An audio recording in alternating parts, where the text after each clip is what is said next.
उद्धव ठाकरे मध्यरात्री मुख्यमंत्र्यांना वर्षा निवासाने भेटल्याच्या बातम्या आंबेडकरांनी स्थापन केलेल्या प्रबुद्ध भारत या मीडिया हाऊसच्या ट्विटनंतर राजकीय वर्तुळात खळबळ।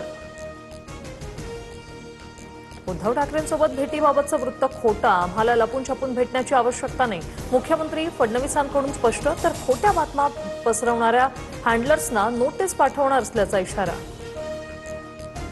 खासदार संजय जाधव उद्धव ठाकरेंची साथ सोडणार असल्याच्या चर्चा। परभणीसह मातोश्रीवरील बैठकीतही जाधवांची अनुपस्थिती। छत्रपती शिवाजी महाराज युद्ध करताना थकले, शिवरायांनी मुकुट उतरवून रामदास स्वामींकडे राज्य सोपवण्याची इच्छा व्यक्त केली होती, बागेश्वर बाबांचा दावा।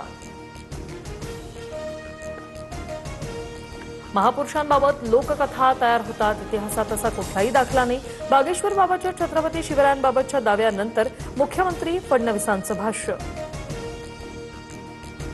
मुंबई महाराष्ट्रात मराठीचा आग्रह चुकीचा नाही, मराठी येत नसणाऱ्या रिक्षा टॅक्सी चालकांना मराठी शिकवू यावरून वाद नको, मुख्यमंत्री फडणवीसांकडून भूमिका स्पष्ट।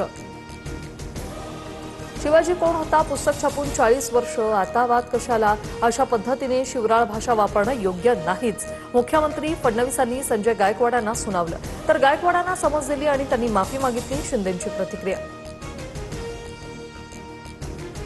अत्याचारी भोंदू खरात विरोधात नाशिकमध्ये आणखी एक गुन्हा दाखल, आई-वडिलांच्या मृत्यूचा योग टाळण्यासाठी 8,76,00,000 उकळले, खरातचाच सीए ललित पोफळेची सरकारवाडा पोलिसात तक्रार। विदर्भात उष्णतेची तीव्रता कायम, अकोला अमरावतीचं तापमान 45 अंशावर तर नागपूर गोंदिया 44 अंश सेल्सिअस तापमानासह दुसऱ्या स्थानी। येत्या काही दिवसात तापमान आणखी वाढण्याची शक्यता। आज 10 तासांचा विशेष ब्लॉक, रात्री 10:15 ते रविवारी सकाळी 8:15 पर्यंत ब्लॉक। जोगेश्वरी राम मंदिर स्थानकादरम्यान 6व्या मार्गिकेचं काम सुरू।